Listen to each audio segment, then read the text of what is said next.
¿Listo?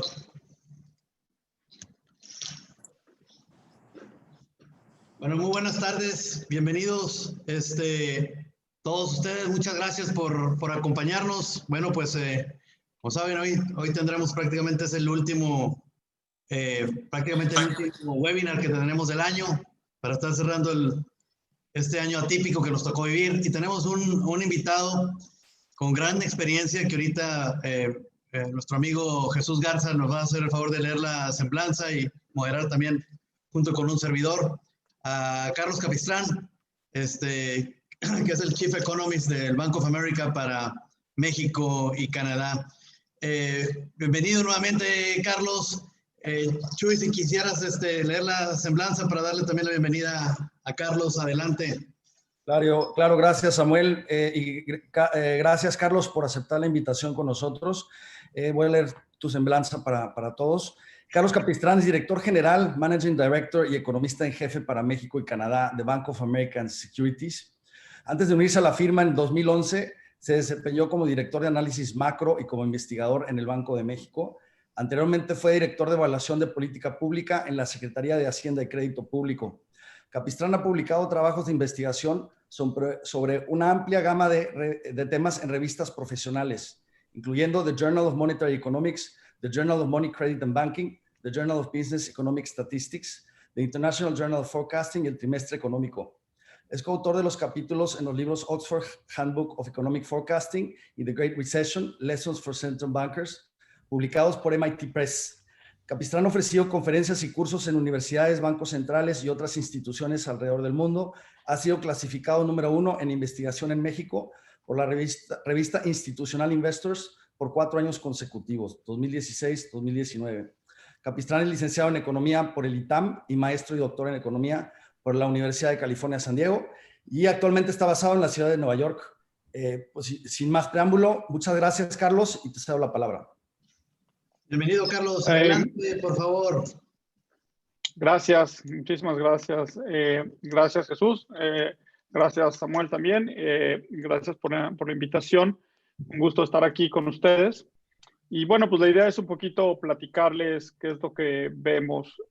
Como les platicaba Jesús, yo soy el economista que estoy en Bank of America y soy el economista para México. Tengo muchos años viendo la economía mexicana, antes en Banco de México, antes en Hacienda.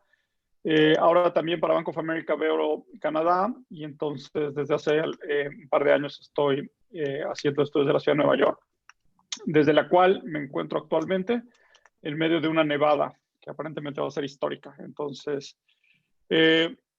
bueno, la idea es platicarles un poquito cómo estamos viendo las cosas en Bank of America y cómo estamos viendo las cosas para la economía mexicana. Y la idea está ahí una presentación, espero que todos la puedan ver. Y les voy a platicar un poquito la perspectiva que tenemos y después ya platico una parte de preguntas y respuestas. A mí me gusta empezar con un resumen. Obviamente la presentación está en inglés por cuestiones de compliance de Bank of America. Las gráficas se las voy a platicar nada más. El punto siempre empiezo con un resumen y el resumen básicamente es para que todo el mundo tenga los números en la cabeza. Este año la economía mexicana cayó muchísimo. Más de 9%, que probablemente es lo que va a caer al final del año. Hasta ahora, con datos hasta septiembre, es lo que viene cayendo, 9,5%. Y creemos que la recuperación va a ser muy lenta. Entonces, por lo pronto, tenemos un crecimiento de 2,5% el próximo año. Más o menos, para que se den una idea, el consenso debe estar pensando en 3,5%. Y por ahí algunos 4%. El mensaje de todos es el mismo. La economía cayó muchísimo este año, ¿no? 9%. Y se va a recuperar de una forma parcial solamente el próximo año. Incluso los que están más constructivos lo ven así. Esto es diferente a lo que como vemos en otras economías. Por ejemplo, en Estados Unidos creemos que la recuperación va a ser mayor a la caída de este año. Entonces ya platicaremos por qué creemos que eso. Los números específicos para el próximo año todavía son muy difíciles de poner. Obviamente, al igual que este año son años difíciles.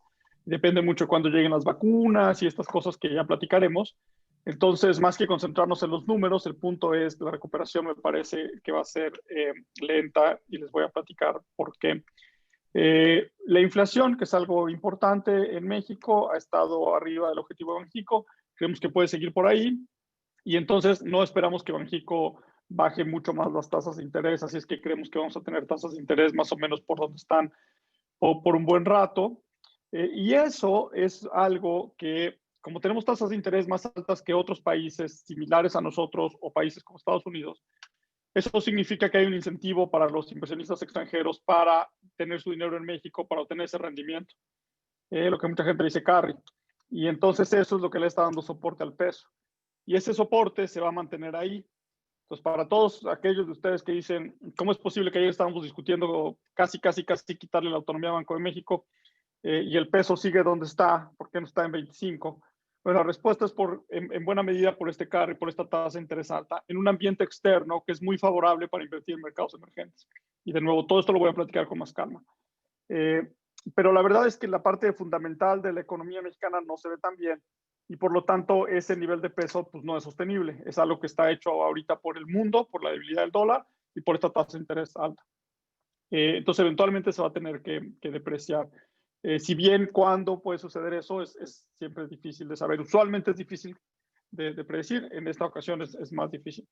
El punto es que lo que estamos viendo es que la mexicana es una economía que, igual que el resto de las economías del mundo, fue muy afectada por el COVID, pero a diferencia de otras economías del mundo, la política económica con la que se enfrentó ese choque fue muy mala y entonces amplificó la federal y amplificó el choque, ¿ok? Lo vamos a ver con calma. Pero como esa política no parece que vaya a cambiar, entonces pues, lo que uno tiene que pronosticar es que eso va a seguir afectando el crecimiento, ¿no? Porque no se ve un cambio, ¿no? Otra vez todo esto, todos se los voy a platicar con más calma, nada más estoy dándoles el resumen. También en la política de salud, pues como hemos visto, no se contuvo al virus, como sí se hizo en otros países, como no se hizo en otros países. México fue uno de los que no lo contuvo. Y pues simplemente estamos esperando a que llegue la vacuna y la vacuna es lo que nos va a regresar a la normalidad, ¿no? Entonces, un poco el tema de cuándo llega la vacuna a México y qué tan rezagados vamos o no respecto a otros países es importante y eso va a generar casi todo el crecimiento del país, depende mucho de qué tan rápido se logre la inmunidad en México mediante las vacunas. Riesgos, bueno, una cosa importante también para los que están más metidos en cosas financieras y eso es... como saben, las calificadoras que le ponen la calificación a la deuda del país, hace algunos meses le bajaron la calificación a México. Un evento importante es que Pemex tenía grado de inversión y lo perdió. México todavía tiene grado de inversión, pero ya le han ido bajando la calificación y una de las calificadoras lo tiene cerca de perder grado de inversión. Entonces nosotros creemos que como vamos, es muy posible que la discusión de que si México puede perder o no el grado de inversión la vamos a tener quizá tan pronto como el final del próximo año. Mucha gente piensa que estamos a 2-3 años de que eso ocurra en México, que perdamos el grado de inversión. Yo soy de los que creo que en una de esas se adelanta toda esa discusión y podemos tener sorpresas antes. Entonces es algo que hay que tener en la cabeza.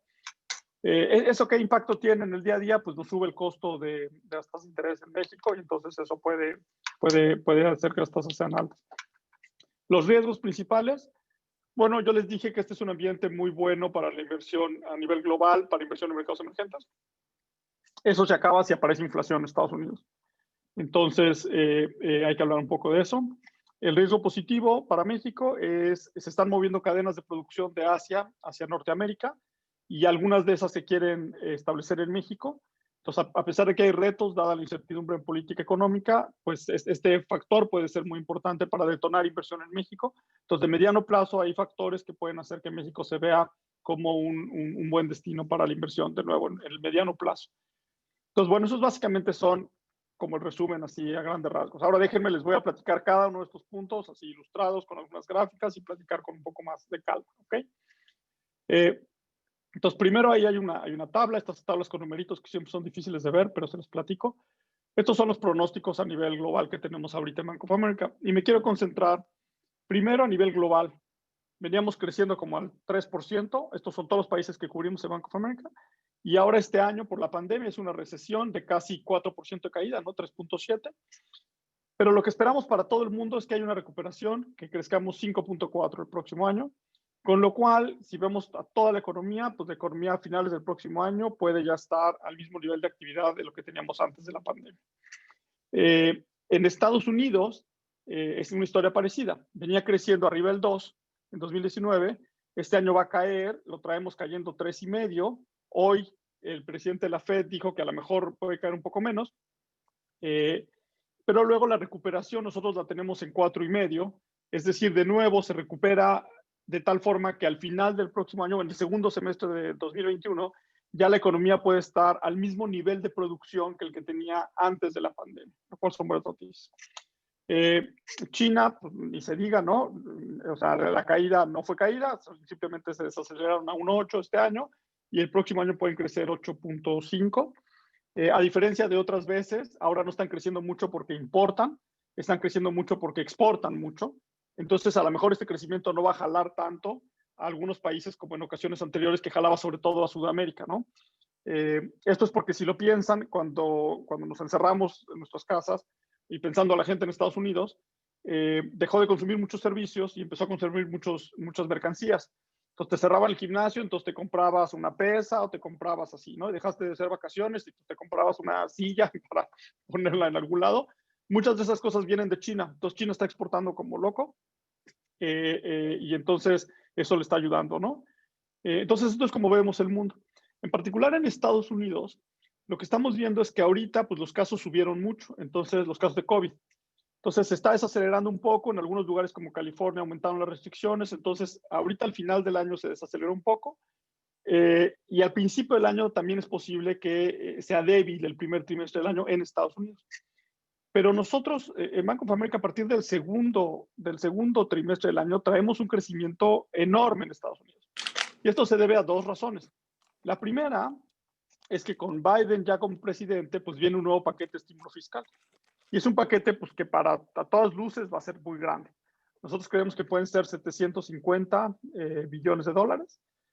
El tamaño del paquete y su composición dependen mucho de qué le pase al Senado en Estados Unidos. Como ustedes saben, el Congreso quedó demócrata, el presidente es Biden, la vicepresidente es Kamala Harris, pero todavía queda saber qué es lo que le va a pasar al Senado y ese puede ser demócrata o republicano. Si quedara demócrata, entonces el paquete fiscal podría ser más grande de lo que les acabo de decir. Si queda republicano, entonces sería más o menos de lo que estamos hablando, unos 750, que si bien es menor al paquete inicial que se dio este año, pues aún así es mucha lana, es mucho dinero, y eso va a ayudar bastante.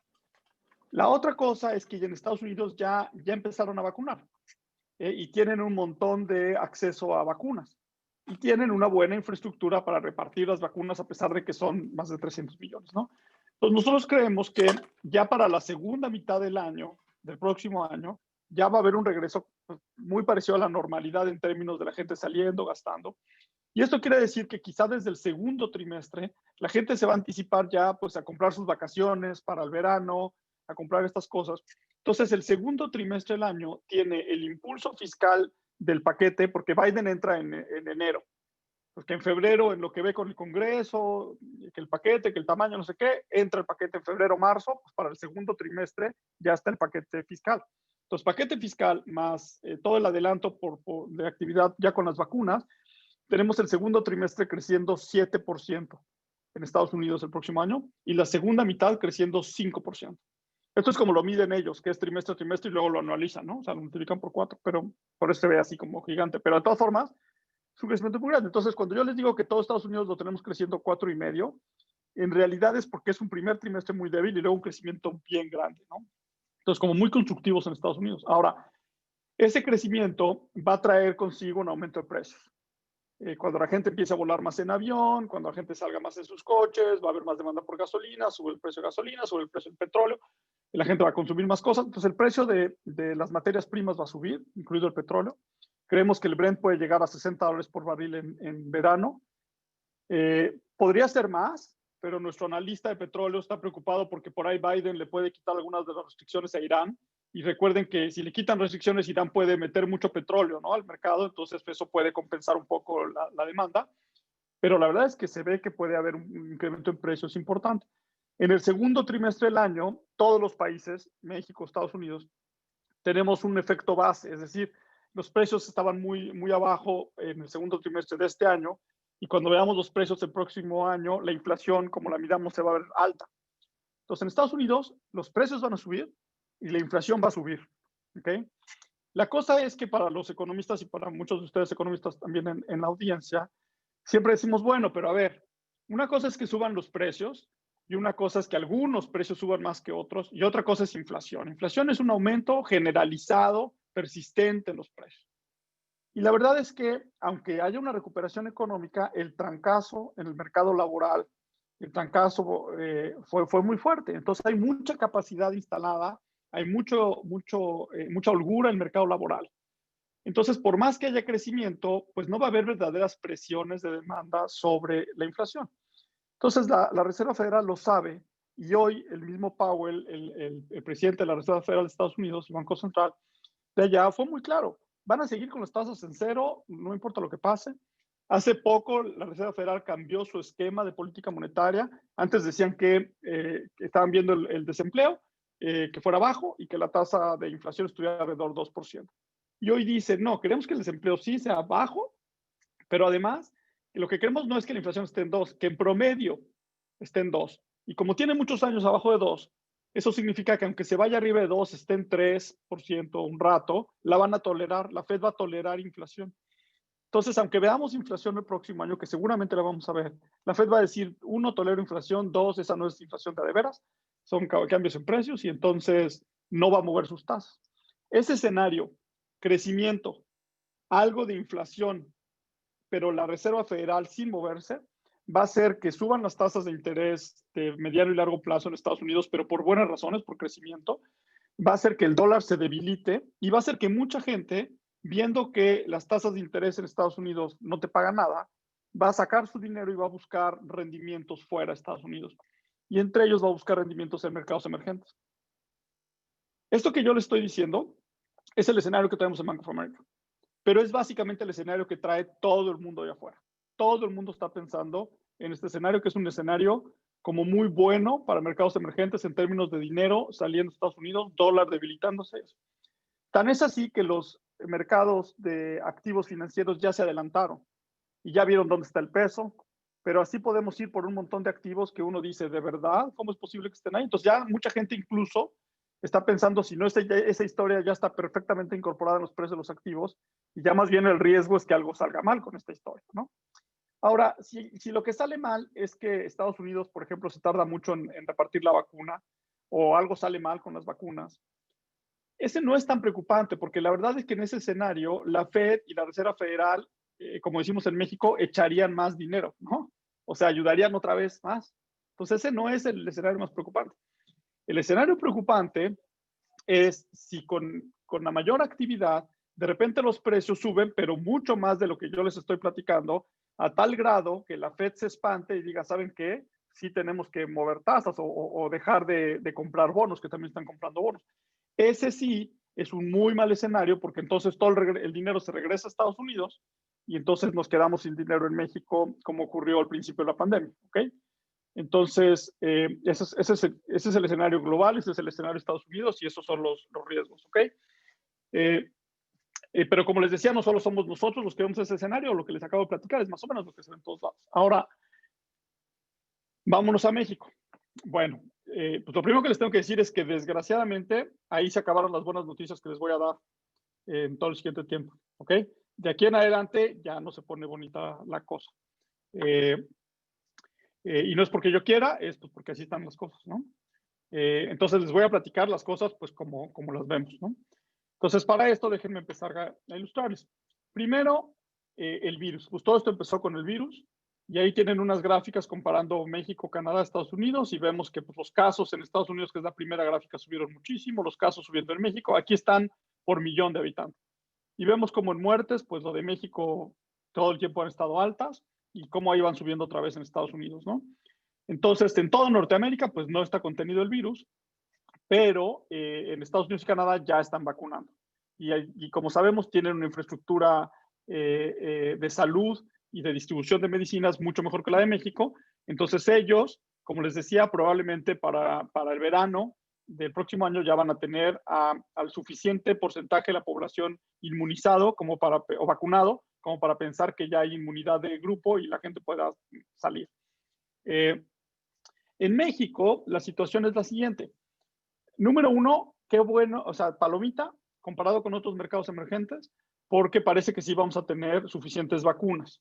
Justo acabamos de sacar un reporte, justo salió hoy, comparando cómo están todas las vacunas en Latinoamérica.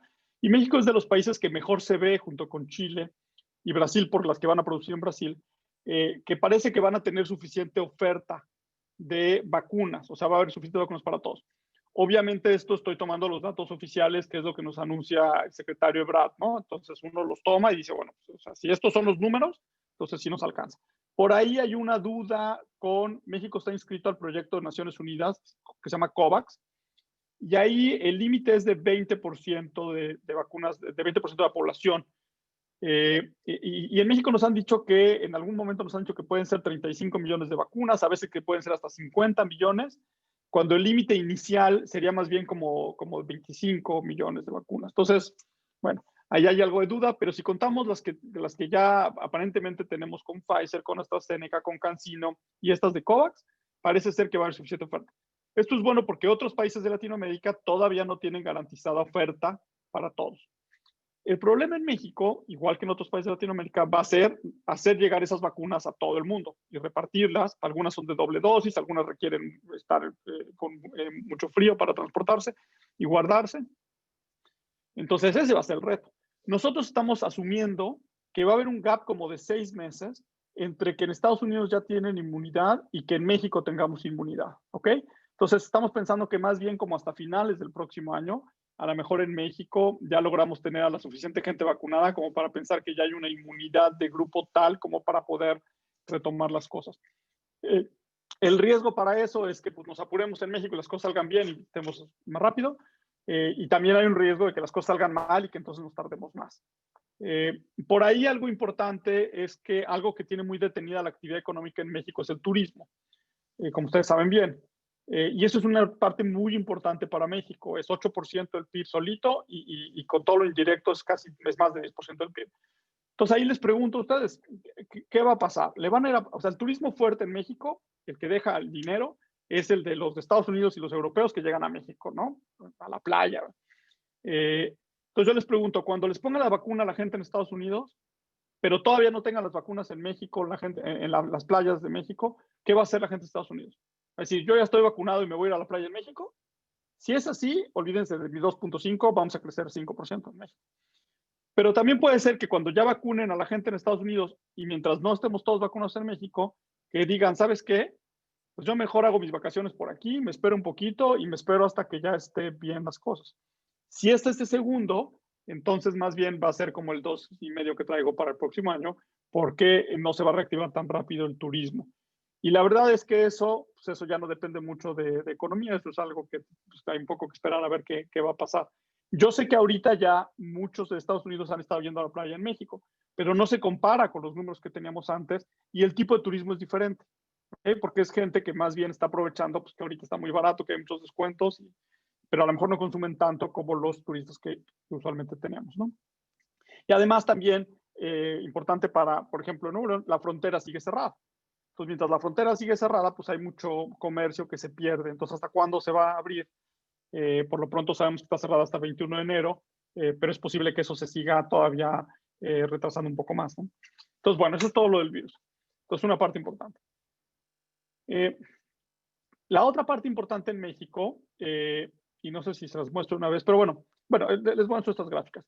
Ahí lo que ven en estas gráficas es la caída que tuvo México tan grande con el virus. En el segundo trimestre del año fue una caída brutal.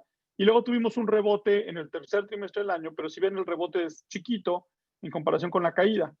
Y en tasas anuales todavía estamos cayendo. Y esta gráfica del lado derecho lo que intenta ilustrarles es el nivel de producción.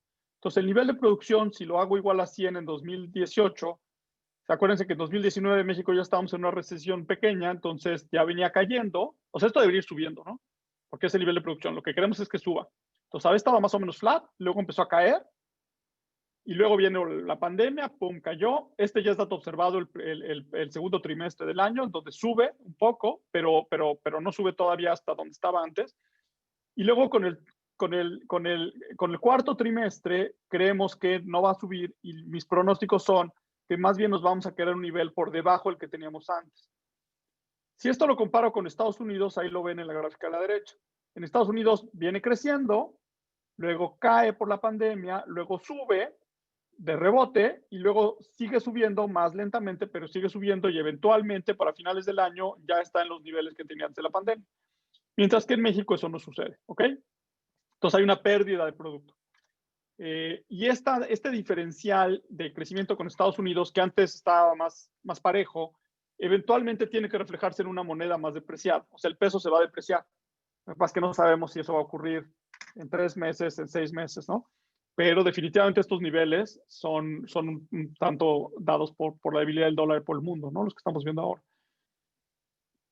Cuando uno ve por sectores de actividad, lo que vemos es que las exportaciones ya casi se recuperaron al nivel que tenían antes de la pandemia. Estas son las unidades de autos exportadas, por ejemplo. Vemos cómo rebotó.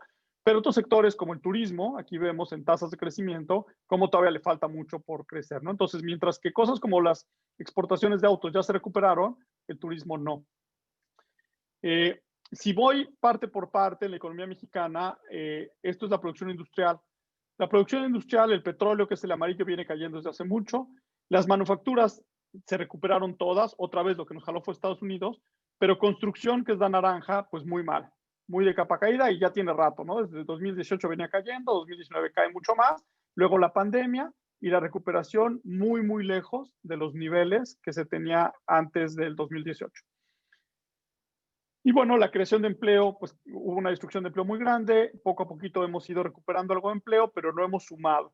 Además, los empleos que se han recuperado no son de la misma calidad que los que se perdieron.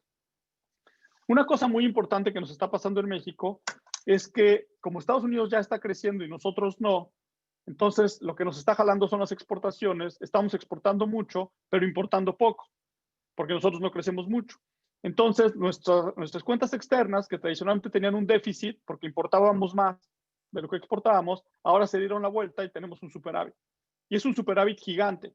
De hecho, ahora la cuenta corriente, el último dato, que es el tercer trimestre del año, está casi en 7% del PIB positivo, que es un número tototote. Eso no es tan bueno para la economía, de hecho es muy malo, porque si no estamos importando bienes de capital, quiere decir que no estamos invirtiendo en la economía. Y además, pero esto es un tema un poco más de economía y la cuenta corriente tiene que ver con lo que ahorramos los mexicanos y con la inversión que hay en México. Entonces, tradicionalmente había más oportunidades de inversión en México de lo que ahorramos y necesitábamos dinero del exterior para invertir en México. Hoy en día, o porque hay pocas posibilidades de inversión en México o porque estamos ahorrando más, y yo tiendo a pensar que es lo primero, que hay menos oportunidades de inversión, los mexicanos hemos estado sacando nuestro ahorro para buscar oportunidades de inversión fuera de México. Y eso se refleja en que la cuenta corriente se dio la vuelta completamente y ahora es positiva. Si lo vemos el crecimiento por el lado que todos estamos más acostumbrados a verlo, porque todo lo que les dije es lo que los economistas decimos la oferta, si lo vemos por la demanda, entonces empezamos con consumo, inversión y así. El consumo tuvo una caída muy fuerte y no se ha recuperado. Para que se den una idea, hasta septiembre la economía había caído 9,5%, el consumo hasta septiembre había caído 12% y apenas se está recuperando. Los determinantes del consumo no se ven muy bien. Acá, por ejemplo, ven los aliados del Seguro Social todavía están con tasas negativas de crecimiento, el crédito al consumo también con tasas negativas de crecimiento. Lo único que está ayudando al consumo son las remesas. 40 millones de billones de dólares van a llegar hasta México de remesas. Eso es porque, a pesar de que muchos mexicanos perdieron su trabajo en Estados Unidos, muchos también recibieron apoyo fiscal y además ven que la situación en México está peor que la situación en Estados Unidos, entonces decidieron mandar dinero y eso ha estado ayudando. La inversión, así como les decía que el PIB cayó 9, el consumo cayó 12, bueno, la inversión cayó 20%. Y aquí se ve, ¿no? Pues traemos un colapso de inversión. Si yo hago que la inversión valga 100 en 2012, vean, la inversión total son las barras grises, pues no subió, y de que cancelamos el aeropuerto de la Ciudad de México empezó a caer, y la pandemia y la tiró al suelo y se ha recuperado, pero sigue otra vez muy lento. Estas son las cosas más preocupantes de México. Y esto es lo que les platicaba de exportaciones e importaciones. En la primera gráfica son exportaciones. Ahí ven las exportaciones no petroleras, o sea, las manufacturas, ya recuperadas completamente, estos en niveles, recuperadas completamente, las petroleras no, pero eso es por bajas de producción, etc. Mientras que las importaciones, pues las que se han recuperado son lo que importamos para exportar, o sea, los bienes intermedios, que es la verde. Pero las importaciones de consumo en el suelo y las importaciones de bienes de capital en el suelo, y de hecho, no solo eso, sino que cayeron con la pandemia, rebotaron y en el margen están cayendo otra vez. esto no se ve nada bien, o sea, nada bien. Esto sí dice que el consumo, que la parte doméstica de consumo e inversión, pues no nos estamos recuperando, ¿no? Bueno, y entonces nuestra balanza comercial, que tradicionalmente era negativa, ahora se volvió muy positiva porque exportamos más de lo que importamos. Ok, bueno. Y entonces la pregunta que me imagino que ya todos tienen ahí a estas alturas es, pues, ¿y por qué estamos tan mal? ¿Por qué vamos tan mal? ¿Por qué si Estados Unidos va a caer entre 3 y 4, nosotros que estamos cayendo como 9? ¿Por qué nuestro consumo está cayendo 12? ¿Por qué? Pues, o sea, fue el mismo choque, ¿no? Es el mismo virus. ¿Y por qué? Bueno, una buena parte del por qué es por la respuesta que tuvimos de política económica en México. Casi todos los países intentaron apoyar fiscalmente a sus empresas, porque es algo temporal, es como un huracán, solamente que dura muchos meses. Entonces hay que ir a apoyar, ¿ok? Y en México es de los pocos países que decidí, y el único grande, que decidimos no apoyar absolutamente a nuestras empresas. Entonces, el Fondo Monetario Internacional presenta una gráfica en donde ve el apoyo fiscal como porcentaje del PIB para todos los países que pudo encontrar el Fondo Monetario Internacional. Y ahí se ve que Estados Unidos, no hombre, 15% del PIB, Canadá, 17% del PIB, ¿no? O sea, unas ayudas gigantescas nunca vistas. Bueno, en la gráfica van de mayor a menor. En último lugar, México, el más chiquito con apoyo fiscal, menos apoyo fiscal que países africanos, que otros países. En Latinoamérica no se diga, Chile, Brasil, todos intentaron apoyar. Incluso en esos países la duda es si apoyaron de más, porque no tenían mucho espacio fiscal y apoyaron de más. Entonces, obviamente México no tenía un apoyo, no tenía el espacio fiscal para dar 10 puntos del PIB, por supuesto que no. Pero el problema es que no ayudar nada lo que hace es amplifica el choque porque se mueren muchas empresas. Pero además, no solo fue falta de gasto, sino que en otros países retrasaron el pago de impuestos varios meses, les dieron chance a las empresas porque hubo un problema grave de liquidez, ¿no? O sea, te están pidiendo que cierres y entonces tienes un problema de liquidez, ¿quién paga la renta? ¿Quién paga todo esto? Pues en muchos países hubo muchos apoyos. En México no solo no hubo esos apoyos, sino que además se presionó a muchas empresas para que pagaran los impuestos que debían de años pasados. Obviamente hay que pagar los impuestos, por supuesto. Nada más que este no era el mejor momento para ir a presionar a pagar todo, ¿no? Entonces, este apretón fiscal tan duro tiene dos efectos. El primero es amplifica el choque. Entonces, llega un choque y lo hace más grandote. Y por eso estamos cayendo tanto. Pero segundo, y que va a tener más consecuencias, es que va a volver este choque permanente. O sea, en la mayoría de los países se preocupaban muchísimo por ayudar a las empresas para que el choque no fuera permanente. O sea, una vez que ya llega la vacuna y ya salimos de esto, regresamos más o menos a la normalidad. En cambio, cuando no se ayuda a las empresas, se mueren muchísimas empresas, la gente deja de tener su empleo formal y se va a la informalidad, saca su puesto a vender quesadillas allá afuera de su casa, y entonces baja la productividad de México brutalmente, y para volver a rehacer todas esas relaciones de trabajo cuesta mucho trabajo. Entonces, potencialmente es un choque permanente. ¿Okay? Eso lo digo yo, pero lo dice el Fondo Monetario Internacional y lo dice también casi cualquier análisis que vean de cómo se reacciona a este tipo de eventos, ¿no? A nivel internacional, no en México, obviamente. Entonces, bueno, en la parte fiscal, esto tiene el punto de que, pues, lo naranja que ven ahí es nuestro balance primario, o sea, una vez que pagamos intereses y que controlamos por el pago de intereses. Entonces teníamos un superávit y ahora estamos casi en cero. Y estos son mis pronósticos, pero el gobierno lo que nos dice es que para el próximo año quiere que este puntito naranja, que yo lo tengo en menos 1.3, se vaya a cero. O sea, el gobierno sigue pensando que va a mantener la austeridad fiscal el próximo año, el gobierno federal. Entonces, en el presupuesto para el próximo año, lo que tenemos es, lo que aprobó el Congreso es un balance primario de cero, y para lograrlo se tiene una caída en el gasto de gobierno como porcentaje del PIB de 1%, o sea, más apretón el próximo año. Por eso cuando yo pronostico el próximo año de crecimiento, lo que yo digo es, ok, ¿qué nos pasó este año? Nos cayó una pandemia. Ok, esa pandemia hay que esperar que estemos vacunados y ya les platiqué.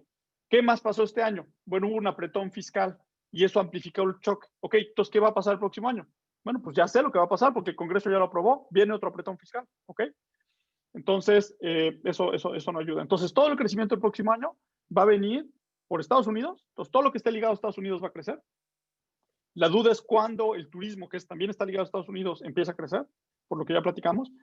Y el otro crecimiento va a venir pues, cuando llegue la vacuna y conforme vaya llegando la vacuna, ¿ok? Pero fuera de eso, pues nada de apoyo local. Esto mucha gente dice que tiene la ventaja de que por lo menos México no se está endeudando. Entonces que cuando empezamos a crecer, por lo menos nos vamos a ver bien porque muchos otros países se van a ver endeudados mucho y nosotros no. Eso, ok. El problema es que cuando las agencias calificadoras ven la deuda de un país, no solo ven la deuda, sino ven tu capacidad de pago. Y esa depende de cuánto debes, pero también depende de qué intereses estás pagando y también depende de cuánto ganas, cómo es tu ingreso. Y México, los intereses que pagamos son más bien altos y nuestro ingreso, que es lo que les estoy platicando, está cayendo porque nuestro PIB cae. Entonces, la sostenibilidad de nuestra deuda no se ve muy bien. Fitch, el Fondo Monetario Internacional, nosotros, un montón de gente, dice que la sostenibilidad de las finanzas públicas en México no se ve nada bien y que México tiene que hacer una reforma fiscal en la que mejore el gasto, o sea, dejemos de invertir en cosas improductivas y hacerlo en cosas productivas. Y por el lado del ingreso, que hace falta aumentar la recaudación de ingresos estables, IVA, ISR, entre 2 y 3 puntos del PIB. O sea, México necesita una reforma fiscal fuerte. Otra vez lo digo yo, pero lo dice el fondo, pero lo dice un montón de gente. Entonces, de hecho, por ejemplo, Fitch, que nos tiene a punto de quitarnos el grado de inversión, la última vez no se movió y dijo, no me voy a mover porque yo creo que en 2022 México va a hacer una reforma fiscal que incluso pueda ser tan grande como 2 o 3 puntos del PIB. Entonces, mucha gente está esperando que en algún momento se arregle la parte fiscal haciendo una reforma. Lo que pasa es que ahorita ya no se metió la reforma y solo se puede meter en el Congreso en septiembre para el 2022. Y la pregunta es si va a venir esa reforma o no. Bueno, número uno, hay elecciones en junio. Entonces, depende de, y cambia todo el Congreso, de toda la Cámara de Diputados federal. Entonces, depende de si el gobierno de AMLO mantiene mayoría en esa Cámara para poder hacer una reforma fiscal o no. Si pierde la mayoría, pues olvídense de la reforma fiscal. Ahora, suponiendo que se queda con la mayoría, después viene la parte de si el presidente va a querer hacer una reforma fiscal de este tamaño. Y lo que él ha dicho hasta ahora es que la mayoría de las veces dice que no quiere subir impuestos. Algunas veces dice que lo consideraría después de las elecciones. Pero la gran mayoría de las veces dice que no. Y lo que está haciendo es bajar los impuestos. O sea, puso otra vez el decreto extendió el decreto que baja impuestos a la mitad en la frontera norte y extendió los menores impuestos para la frontera sur. Entonces, más bien va al revés de lo que parecería necesario en la parte fiscal. Y eso nos puede meter, como ya les decía al principio, en problemas de perder grado de inversión, como ya lo perdió Pemex. Ok, ya les platico dos temas más y acabamos. Uno es la política monetaria y otro es el peso de mucho interés para todos. La política monetaria, Banxico venía bajando su tasa de interés. Vino la pandemia, aceleró el paso, pero la inflación siempre se quedó arriba del objetivo de Banxico. ¿Ok? Entonces, en esta gráfica, la amarilla es de inflación, que nunca bajó de 3, y lo azul es la tasa, pero una vez que se descuenta la inflación, la tasa real de Banxico, y la zona gris es la zona que Banxico considera como neutral. Entonces, cuando la inflación subió, Banxico había subido mucho la tasa para dejarla apretada, y últimamente había estado bajando y bajando y bajando y bajando, y hasta que la puso por debajo de su zona neutral, es decir, ya estaba ayudando a la economía Banxico. Se tardó, pero llegó a ayudar a la economía. El problema es que la inflación no bajaba y no bajaba, y al revés, subía, subía, subía, y llegó hasta 4.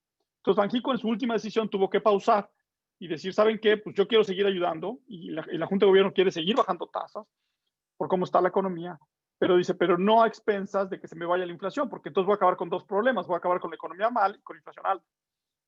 Entonces pararon. Luego llegó la inflación en noviembre y ahí sorprendió a la baja, mejoró un poco la inflación por muchas razones, en parte por el Buen Fin. Habrá que esperar a que se salga el efecto del Buen Fin de la inflación para ver cómo queda. Y por lo pronto ya mañana tiene otra decisión Banxico. Por ahí a lo mejor podría bajar. Yo creo que se va a quedar donde está. Y yo creo que van a estar en una pausa en diciembre y principios del próximo año, esperando a ver qué pasa con la inflación. La mayoría de mis compañeros economistas, otros bancos, creen que después de unos meses podría haber espacio para que Banxico bajara un poco más.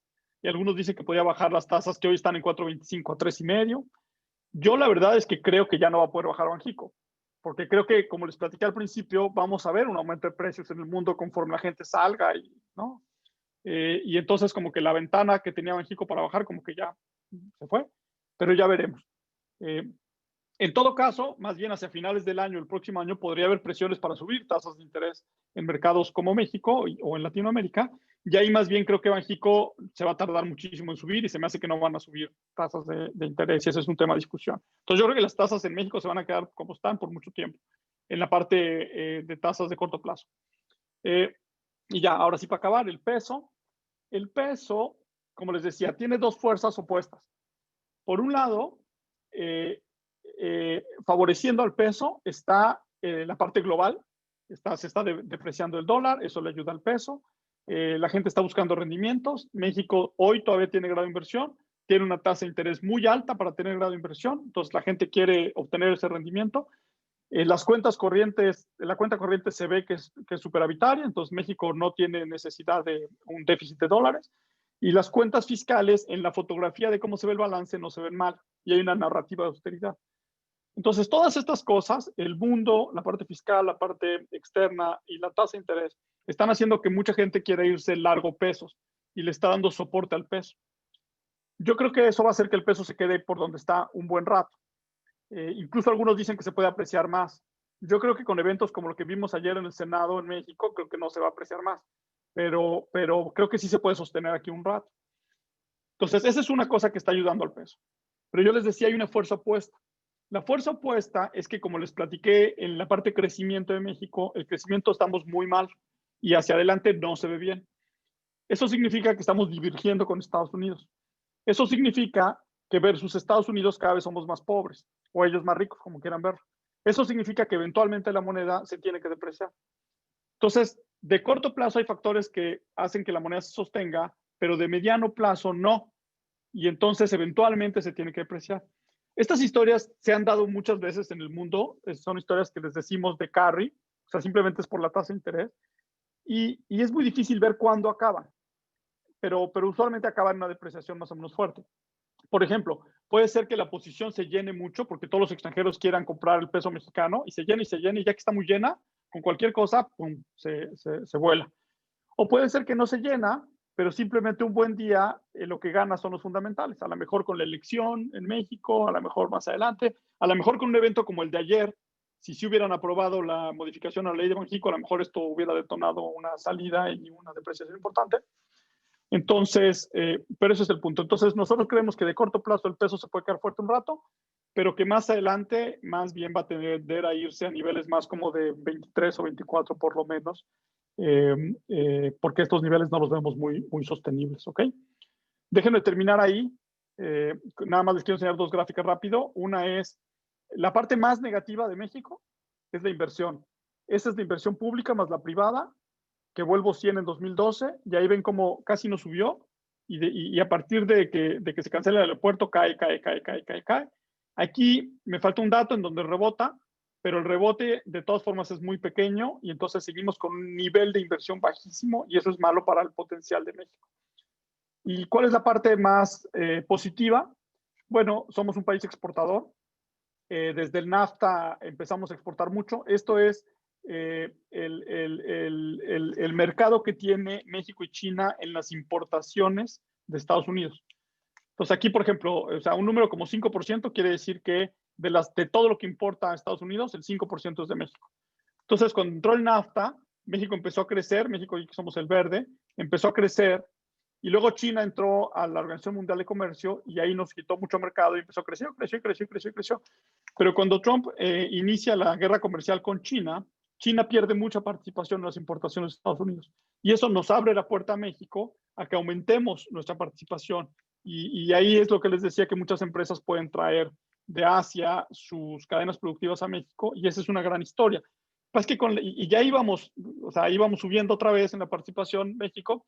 Luego llegó la pandemia, y con la pandemia un poco las tendencias otra vez, como les platicaba, si alguien que no va al gimnasio importa una pesa, pues la importa China. Si importa un mueble, pues es de China, ¿no? Entonces, muchas cosas ahorita se están importando de China, pero nosotros creemos que una vez que se estabilice el mundo después de la pandemia, México tiene una oportunidad importante por el USMCA o el TEMEC, como le decimos en México, y por factores estructurales como estar en la misma zona horaria que Estados Unidos, que después de la pandemia pueden hacer que lleguen cadenas de valor. Hay retos, porque tenemos mucha incertidumbre de política económica interna, pero si logramos superar esos retos, creo que hay una buena oportunidad de mediano plazo para México en esta actividad, en que exportemos todavía más, ¿ok? Dado cómo está configurándose el mundo. Ahora sí lo dejo ahí y listo para sus preguntas. Muchas gracias, Carlos. Pues bastante explícito la presentación que hiciste, y por lo que puedo observar, o sea, prácticamente vamos a continuar dependiendo en gran medida, sobre todo en el tema de crecimiento de las exportaciones, de las empresas exportadoras o de las exportaciones que se hacen en los Estados Unidos. Y confirma, digamos, en un principio se quiere una diversificación de mercados, muchos tratados de libre comercio, etcétera, pero seguimos dependiendo prácticamente del mercado estadounidense. Había personas que iban a hacer una pregunta. Bueno, Jesús, comentaste que tenías ahí unas preguntas. Jesús, adelante. Sí, muchas gracias, Carlos, por tu presentación, muy interesante. Quería hacer énfasis en la nueva administración de Biden. ¿Qué crees, qué cambios de política puedan impactar a México y cómo? Se habla mucho del aumento del salario mínimo, el tema de infraestructura. ¿Qué externalidades puede haber sobre la economía mexicana? Pues mira, efectivamente hay muchos puntos de la agenda de Biden que parecen muy encontrados con la agenda de nuestro presidente, ¿no? De AMLO. Uno muy claro es el sector de energía, ¿no? Biden parece como muy verde, ¿no? Y pues AMLO no. Otro es la parte de seguridad, sin duda. Y la otra es lo que comentabas, ¿no? La parte de los demócratas que tienen más con la parte más progresiva de los demócratas, que tiene que ver más con la protección de trabajadores, salarios, etcétera, ¿no? Que esa coincide un poco más con la administración AMLO, ¿no? Pero a lo mejor en formas no coincide tanto. Entonces, mira, mucha gente espera un conflicto fuerte ahí en todos estos temas porque las agendas se ven muy encontradas.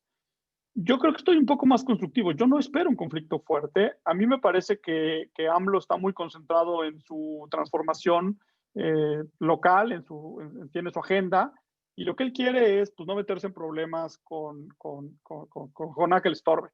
Y por eso me parece que por eso fue su reacción a Trump, que más bien como que acomodaba lo que le pedía a Trump. Y me parece que va a ser lo mismo con Biden. O sea, Biden tiene una agenda diferente. Bueno, pues habrá que acomodar los pedidos que haga ahora el nuevo presidente de Estados Unidos, y el chiste es, ahora, el mismo Biden tiene muchas cosas en su agenda doméstica, ¿no? O sea, pues tiene un país bastante dividido, viste la elección, tiene muchos temas, tiene que lidiar con el virus ahorita, entonces, la verdad es también, y México tampoco es que sea el principal problema ahorita que tiene. Entonces, más bien lo que yo creo es que los dos presidentes se van a centrar mucho en sus cuestiones domésticas y que por ahí habrá algo de interacción, pero muy rápido AMLO va a acomodar lo que pida Biden y que entonces vamos a regresar a un equilibrio medio como el que estábamos con Trump. Ahora, quizás soy demasiado optimista en ese sentido y a lo mejor lo que pide Biden es diferente. La parte que les preocupa a la gente, tú decías el salario mínimo, eso más bien, si los demócratas piden más cosas ahí, AMLO se las va a dar, y eso tiene los dos lados. Por un lado, puede ayudar subiendo salarios mínimos y mejorando condiciones de trabajo de la clase trabajadora, pero tiene el otro lado, que te aumenta el costo laboral, y te lo aumenta en un momento en donde la economía está bien débil, las empresas están bien débiles. Entonces, pues no sabes, y de nuevo, no es como que esté aumentando los costos laborales revisando outsourcing y aumentando el salario mínimo y aumentando la cuota patronal en las pensiones, haciendo estas cosas, y al mismo tiempo, para suavizar el golpe, te esté tratando de ayudar con el lado de los impuestos o de subsidios. No, es el empresario tiene que llevarse todo. Eso, cuando la demanda que enfrentas es tan baja como estamos en una recesión como estamos ahora, pues no parece que sea lo mejor, porque entonces lo que puedes acabar pasando, como está pasando, es que se destruyan las empresas y pues entonces ni el empresario ni el trabajador salieron beneficiados. Pero esa parte, creo que por lo menos la agenda de AMLO va encaminada a lo que lleva Biden. Los puntos de conflicto son o en energía o en seguridad. Y en energía, como te decía, creo que AMLO va a tratar de acomodar un poco la agenda de Biden. Finalmente, en la campaña, hay que recordar que AMLO hizo campaña un poco con cosas verdes, ¿no? Que hoy se ven distantes, pero si recuerdas, en la campaña así fue. Y lo que quizá preocupa más es la parte de seguridad. esto que aprobó el Senado ahora de que ya no va a haber cooperación, etcétera, este tipo de cosas, yo sí cuando platico con gente de Estados Unidos más metidos en la cosa de seguridad, dice, pues ahí el que puede perder mucho es México, porque la verdad es que, dicen ellos, es que la inteligencia que había en México, pues era la que le dan los agentes de Estados Unidos. Entonces, si te peleas y ya no te dan inteligencia, pues tú solito te estás dando un balazo en el pie. Ese sí no es mi área de experiencia, no te sé decir, ¿no? Eso es lo que dicen en Estados Unidos que puede ser el problema. Entonces ahí estoy un poco más preocupado, pero en general así un conflicto Biden-AMLO, la verdad es que no lo veo, creo que simplemente cada quien se va a dedicar a lo suyo y ojalá, ¿no? Pero bueno, eso es como lo veo. Muy bien. Fernando, hay una pregunta también, ¿no? Fernando Turner. Parece que Sí. no nos... Adelante. Sí, ahora, muchas gracias, Carlos. Muy interesante la plática. A mí me quedan algunas dudas, ¿verdad? No entiendo yo por qué con una caída tan enorme de la demanda todavía se piensa que la inflación puede ser producto pues, de aumento de demanda o de exceso de demanda, ¿verdad? Y por qué se sugiere que, y se dice casi por todos, que el Banco de México no tiene más espacio para bajar más las tasas. No le entiendo porque pues estamos viendo en el mundo que todos los bancos centrales, digamos, tienen tasas reales negativas. O sea que ahí se hicieron el espacio, ¿verdad? Y no veo, veo que seguimos anclados en ese dogma antiinflacionario monetarista, ¿verdad? Pero realmente, pues el problema ahorita no es exceso de demanda. En todo caso será falta de oferta o problemas estructurales de coyuntura o cuello de botella. Que eso se resuelve pues echándole dinero al asunto, ¿verdad? No quitándoselo. Sí. Entonces esa parte a mí no me convence, sobre todo viendo lo que están haciendo otros países. Sí, no, la no. otra, sí, perdón. Sí, adelante. No, adelante. Síguele, digo, vamos por partes. Bueno, no, esa es una excelente pregunta. A ver, la verdad es, primero la parte como dogmática. No, pues sí es cierto. La verdad es que hay que recordar, por ejemplo, cuando cayeron los precios del petróleo brutalmente en 2014, la verdad es que cuando Carstens vio una ventana, puso las tasas en 3, puso la tasa real negativa a 2 años, y eso nos salvó de una recesión.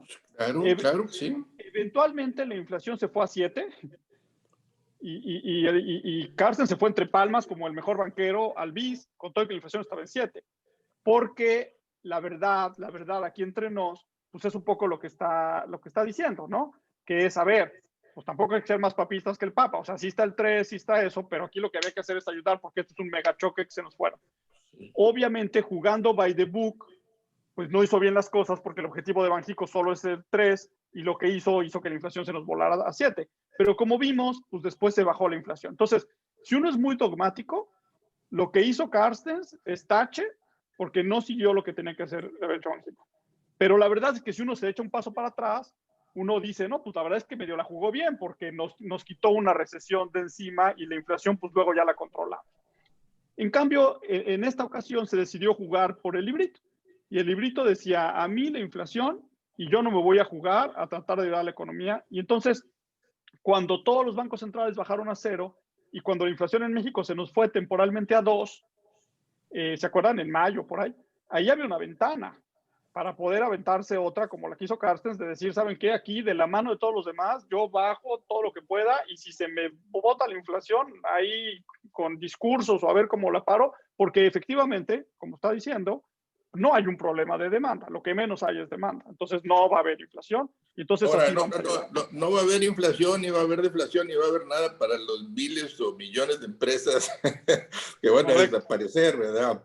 Estamos cuidando el futuro cuando muchos están muriendo. Es como decir ahorita, oye, me voy a morir de COVID y déjame bajar de peso. Ya, qué chingados, pues, si me va a morir, me va a morir. Correcto. Ahora, sí había algunas consideraciones.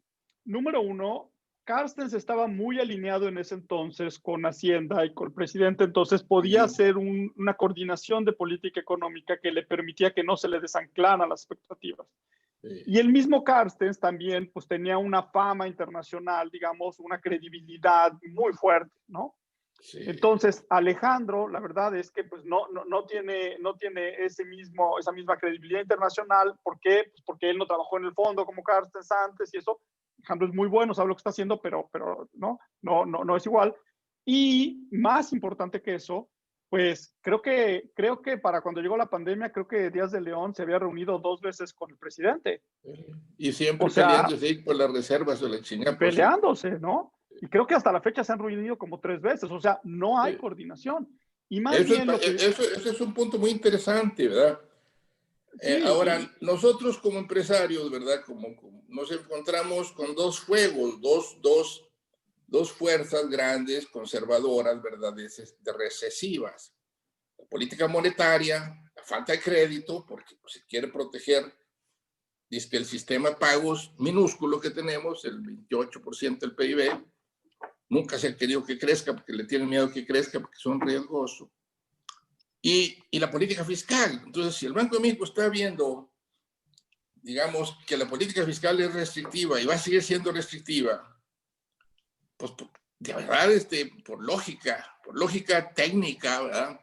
Ya vamos a olvidarnos del estatuto y de la cosa, porque pues eso es decir, es que yo no tengo esa responsabilidad, es decir, yo soy un burócrata, ¿verdad? Y como burócrata me atengo a lo que dice el librito. Así están actuando. Sí, sí. Pero no es una respuesta muy agradable para alguien que quisiera ver más inversión, ¿verdad? Pero es que hay más cosas. O sea, número uno, o sea, decía Alejandro no tenía la credibilidad de Carstens. Eso no quiere decir que no tenga credibilidad. Sí tiene, pero no la de Carstens. 2, no estaba coordinado, entonces no podía controlar las acciones de Hacienda del presidente. Y 3, la inflación, a diferencia de otros países, en realidad salvo brevemente, se le había quedado arriba el objetivo, lo cual le dificultaba más las cosas. Entonces, hay 2 razones por las cuales uno debería tener política apretada. Porque la que ya dijimos, porque hay presiones de demanda y hay presiones sobre precios. Pero la otra es porque hay choques de oferta negativos, que también lo que dijo, ¿no? Porque hay problemas de oferta, desabastos, etcétera, y eso hace que, o aumentos en salarios mínimos de 20%, o depreciaciones, y eso hace que suban los costos, y eso hace que suban la inflación. El librito de texto dice, a ver, tú Banco Central, ni te fijes en esas, porque son temporales. ¿Cuál No te librito? fijes. ¿Cuál librito? ¿El de Hayek y von Mises o el de Keynes? Por eso, El de, bueno, el de Samuelson. digamos, o sea, Legalmente. incluso hasta sentido común, digamos, ¿no? O sea, tú, si no es de demanda, ni te preocupes, salvo que los choques de oferta sean tan fuertes y tan persistentes que te cambien las expectativas de inflación y que la gente crea que sí va a haber inflación, porque entonces te metiste en un problema de estanflación, o sea, no tienes crecimiento. Pues ese es el que estamos, en eso estamos, exactamente. O sea, y las perspectivas que tú nos comentas, pues es eso, ¿verdad? O sea, es una estanflación a los siguientes 4 o 5 años, Sí. por lo que veo. Entonces, yo digo, la verdad es que como empresarios, digamos, yo veo que no estamos siendo manejados por las razones que quieras, ¿verdad? Por los responsables de la política monetaria y fiscal adecuadamente. Sí, en eso Ahora, de acuerdo, no, de acuerdo. Eso entonces, de como que, pero tampoco veo yo recomendaciones. Veo más recomendaciones del librito, ¿verdad? Por ejemplo, eso de que digan que se requiere una reforma fiscal y aumentar los impuestos, a mí me aterroriza. O sea, simple y sencillamente es darle otro bajón a la economía, ¿verdad? Entonces es acabar. O sea, tú sacas una política, una reforma fiscal y aumentas los impuestos 2, 3 puntos porcentuales del PIB, 3, y usted dice que 5, olvídate, la economía va a caer otro 5%. ¿verdad?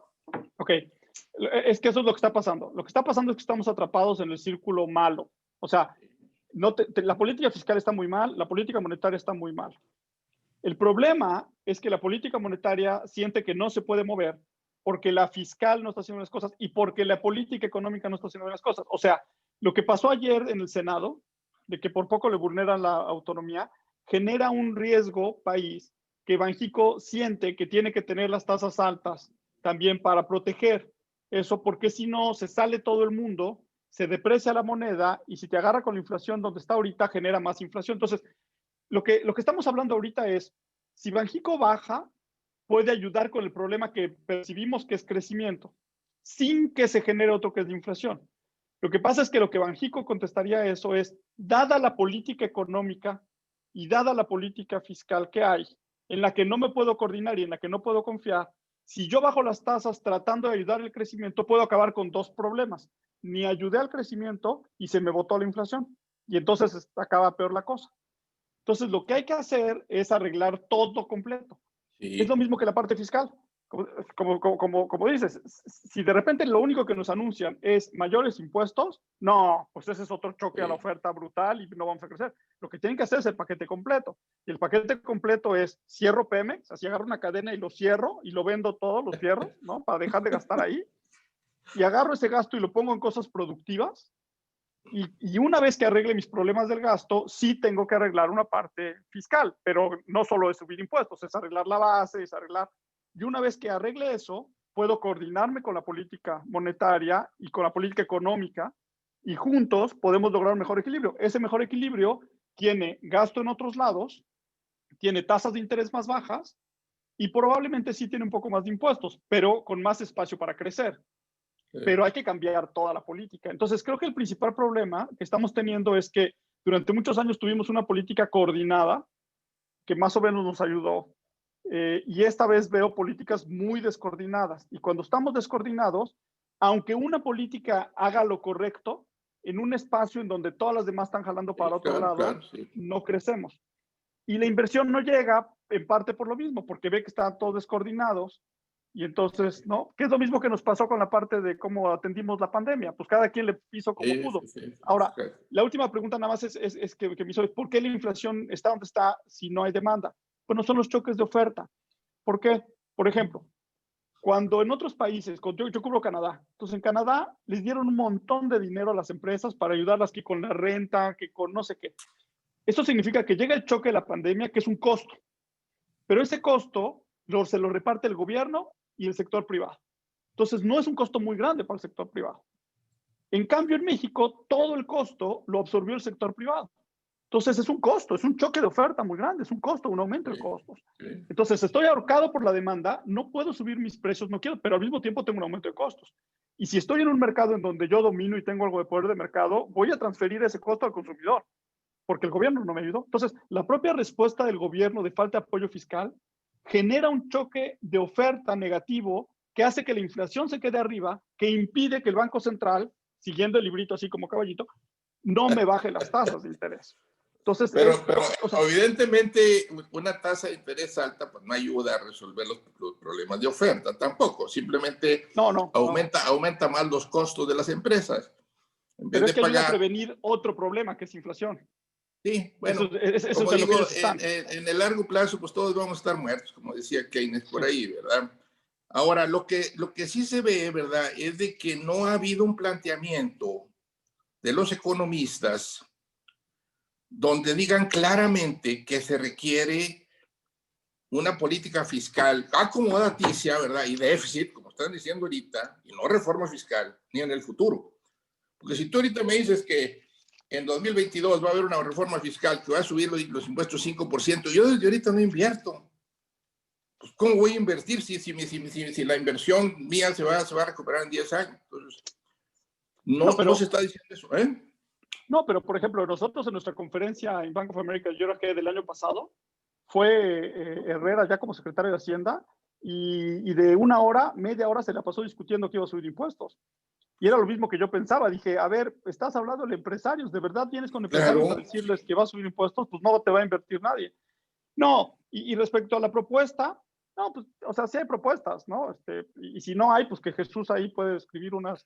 No, de hecho, nosotros en la ley tenemos una propuesta. No, claro. No es la neoliberal ortodoxa típica, ¿verdad? Nosotros no estamos a favor de tasas altas de interés, ni estamos a favor de más aumentos de impuestos y más gobierno. Al contrario, queremos que se haga lo que se ha hecho en otros países para combatir estas recesiones. Estamos viviendo una recesión igual a la que vive Estados Unidos, como tú lo dijiste, es el mismo virus. Queremos que se haga lo mismo y ya. Claro. Y si no lo hacen, ¿verdad? Pues son unos irresponsables. Tanto el gobierno federal, que ya lo sabemos, eso no hay ni que decirlo, ¿verdad? Yo creo que el 99% de los empresarios, o si no es que el 100% piensa que son unos irresponsables, Lo que falta decírselo también es al Banco de México. No sean responsables. No pueden estar cobrando lo que no pueden estar ahí si no pueden hacer la chamba. Yo estoy de acuerdo. Lo único que creo que tenemos que tener cuidado, y ese es el punto que estaba tratando de hacer, es ojo, porque si solo uno de los actores se mueve y no arreglamos lo demás, acabamos peor.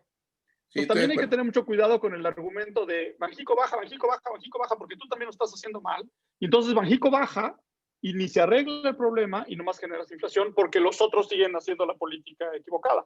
Lo que hay que presionar, y yo presioné un poco también al respecto, es nada más coordínense, háblense, coordínense. Correcto, y lo primero que necesitamos es que el presidente en su política económica, el secretario de Hacienda en su política fiscal y el gobernador del Banco de México en su política monetaria y financiera se pongan de acuerdo hacia dónde vamos y nos digan, vamos hacia allá y así es como lo vamos a lograr.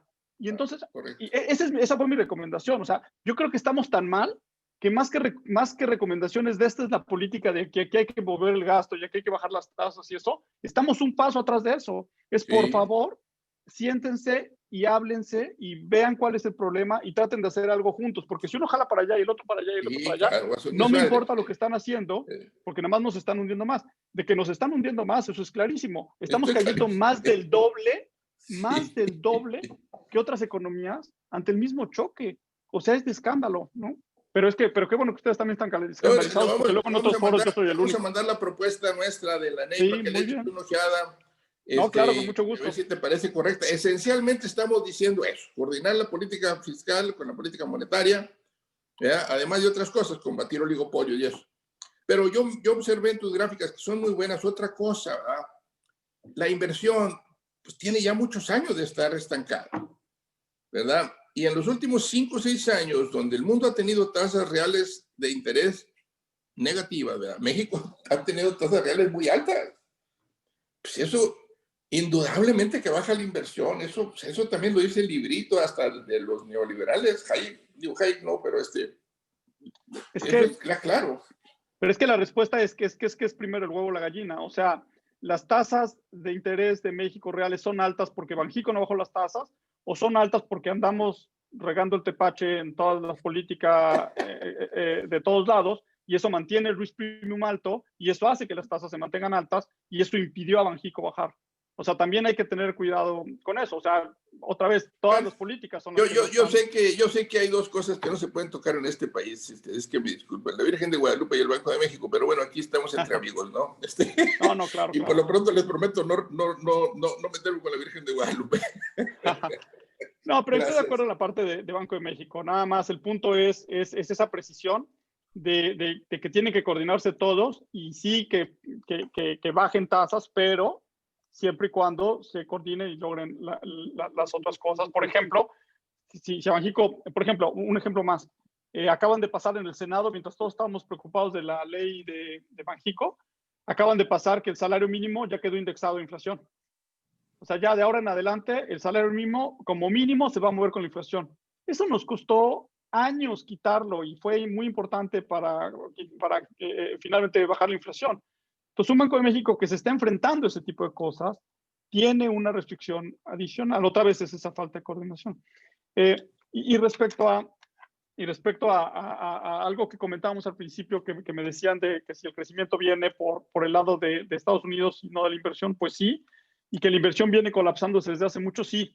O sea, no es nuevo. Por eso mi gráfica, a propósito, la puse desde 2012, porque ya en 2012 decían, vienen las reformas. Pero antes de las reformas, primero fue la reforma fiscal y se subieron impuestos. Y efectivamente, pues, cayó la inversión. Y luego ya se iba recuperando y luego cayeron los precios del petróleo. Entonces cayó la inversión pública. Y ahí se iba recuperando y de repente nos cancelaron el aeropuerto. Bueno, no, primero Trump, que nos quería quitar, entonces fue otra vez. Luego cancelan el aeropuerto, otra vez. Luego la pandemia. Y entonces la inversión tiene muchos años que ya no está bien. Y eso que esa es la inversión física. Si hablamos de la inversión en capital humano, ese es otro desastre, porque en otros países, de nuevo, yo que veo Canadá, la principal preocupación era abramos las escuelas. Y después de las escuelas, ahí vemos qué más abrimos. Y se les subieron los contagios porque abrieron escuelas, pero mantuvieron las escuelas. Y nosotros no tuvimos nunca esa discusión en México, simplemente los niños están. Y eso es una afectación al capital humano, es una desinversión también en capital humano fuerte. Entonces, nuestros dos capitales, el físico y el humano, no se ven bien. Y la tecnología, que es un desastre, ese manejo del CONACYT es una verdadera desgracia, pero bueno. Pues sí, entonces, pero bueno, así las cosas. Lo bueno es que se aprobó el TEMEC y seguimos pegados a Estados Unidos iba a crecer y por lo menos tenemos ahí un lacito que nos puede ayudar, ¿no? La cuestión es ojalá hiciéramos cosas internas para aprovechar eso y hacer que creciéramos más, ¿no? Pero bueno, así las cosas. Muchas gracias. Oye, Carlos, no, al contrario. Antes de que te nos vayas, porque sé que traemos aquí una inquietud de algunos de nosotros. ¿Tú ves, por ejemplo, un escenario ante, digamos, un nuevo momento que el peso se vea presionado, que Banxico en este caso tome dinero de las reservas para mantener fuerte mantener baja la inflación? ¿Sí vieras tú un escenario de esa naturaleza? O sea, lo que yo creo es que si más adelante empieza a haber presiones porque suben los precios de los commodities, el precio de materias primas a nivel internacional, o porque por los choques de oferta negativos que platicábamos, empieza a haber más inflación, aunque no sea por demanda en México, yo creo que Banco de México, en lugar de subir tasas, estamos hablando de 1 año, 2 años, creo que las va a dejar ahí. Y si otros países como Brasil o otros emergentes empiezan a subir tasas y el carry que tiene México desaparece y nuestra moneda como consecuencia empieza a sufrir, me parece que en ese contexto es posible que Banco de México utilice compra de dólares más que tasa de interés para tratar de parar una depreciación. Ahora, dicho eso no es lo mismo a decir que Banco de México va a usar las reservas para parar cualquier depreciación. La verdad es que una cosa que a mí sí me sorprendió con nuestro presidente es que yo pensé que desde el día 1 iba a tratar de evitar que hubiera depreciaciones y que iba a forzar a la Comisión de Cambios a que interviniera. Y para mi sorpresa, pues en varias ocasiones se le fue el peso, incluso llegó a estar casi a 26 y lo dejó flotar. Entonces eso dice que por lo menos esa variable hasta ahora la ha dejado y si no mete presión a la Comisión de Cambios, entonces a lo mejor si el peso se ve presionado más adelante, lo podría dejar otra vez, ¿no? Entonces... México tiene unas reservas enormes ahorita, de unas reservas bastante fuertes. Hay ahí más de 200 millones de dólares en un momento dado para hacerle frente. No obstante que sería como ficticio, pero pues al final del día... Claro, que por cierto, ya que estamos hablando de las políticas apretadas, las que mencionamos hace ratito, el Banco de México este año acumuló como 15 billones, ¿no, Jesús? Más o menos, como 15 billones. Sí. Entonces, yo digo, ¿qué hace el Banco de México en este año acumulando reservas internacionales? ¿Es en serio? O sea, no, pues acumulamos, porque ese es dinero que entra y que no lo dejas pasar a que financie a las empresas y lo detienes y lo acumulas ahí, ¿no? Que eso cuando estabas acumulando estaba bien, pero a la mitad de un choque como este, pues por supuesto que no hace el mayor sentido del mundo, ¿no? Entonces, ese nada más es como un ejemplo más de que sí se quedó muy apretada la política monetaria y entiendo el contexto, pero yo tampoco estoy de acuerdo que ese era el mix de política que necesitábamos o que necesitamos hacia adelante, ¿de acuerdo? Claro. Oye, y por último, ahorita mencionabas que, como delegados aquí con Fernando, el tema de que aquí en México no estaba indexado a la inflación. Me llamó la atención porque pues en Europa es una cosa normal que los salarios mínimos vayan indexados a la inflación. Inclusive tengo entendido que en Canadá también. ¿Por qué aquí fuera diferente? Digo, obviamente las diferencias en la economía son diferentes. ¿Por qué pudiera hacerlo? No, pues simplemente es una restricción más que te lleva a que la inflación le cueste más trabajo bajar. Ahora, son dos discusiones separadas. Una es, nuestro salario mínimo es muy bajo y hay que subirlo. Esa es una discusión. Y ahí, sin duda, hay que subirlo y hay que buscar la mejor forma de subirlo. Y hay formas que, aunque fueran un poco inflacionarias, probablemente convendría hacerlo. Pues eso sin duda. Pero el punto de todo esto es que sin coordinarse con Banco de México, sin coordinarse con nada más, de repente un senador presenta esta iniciativa, la pasan, y ya pasó y ahora hay que lidiar con eso. Y eso simplemente le pone una rigidez a la baja a la inflación. Ese es el punto, ¿no? O sea, AMLO ganó un mandato para cambiar la política, ¿no? Y disminuir la desigualdad, por ejemplo, por hablar la parte económica, ¿no? Entonces, hace mucho sentido que como país nos pongamos más a ver los salarios y aumentarlos y todo eso, porque ese es el mandato electoral que tiene AMLO y eso está muy bien. La cosa es que es como que vas a mover el bote, el barco hacia otro lado y eso está bien. Nada más que entonces todos movamos las velas y movamos el timón y movamos todo, nada más hacia ese lado, ¿no? Porque en lo que estamos es que como que cada quien se mueve para donde quiere y el barquito nada más está dando vueltas así sobre su lugar. Y en ese contexto, dejar estas rigideces puede ser peligroso más adelante, ¿no? Claro, Pues nada claro. más es eso el comentario. Carlos, yo una última pregunta nada más, Carlos. Hablaste de la pérdida de productividad en el país. ¿Qué estimas ahorita? ¿Cuál sería el PIB potencial para México? Y en ese sentido, ¿cuántos años dijiste que Estados Unidos se va a recuperar en un año? ¿Cuánto tiempo se va a recuperar el PIB 2018 para el país? Pues mira, o sea, el PIB 2018, el nivel en México probablemente se recupere como en 2 o 3 años más, ¿no? El nivel. Lo cual es un problema porque la población sigue creciendo, entonces quiere decir que el PIB per cápita va cayendo y cayendo todos los años. Entonces está muy mal.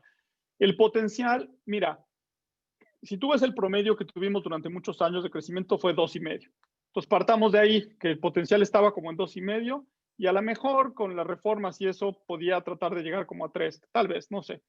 El chiste es que de todas formas, desde que empezamos con la inversión que ya platicamos, que va cayendo y que concluye, bueno, que se acentúa con la cancelación del aeropuerto y con todo esto, entonces en algún momento como que ya no podías hablar de ese 2,5, ya más bien estabas hablando de algo como 2, más bien antes de la pandemia.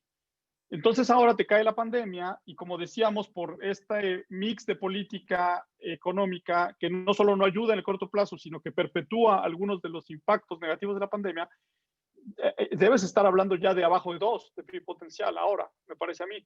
Lo cual es bien negativo porque nuestro crecimiento poblacional, o sea, ya el PIB potencial, el crecimiento poblacional ya se están igualando y entonces eso significa que tu PIB per cápita pues no va a tener mucha chance de crecer. Y cualquier problema que tengas ahora con un PIB per cápita estancado pues va a ser un problema más grande, ¿no?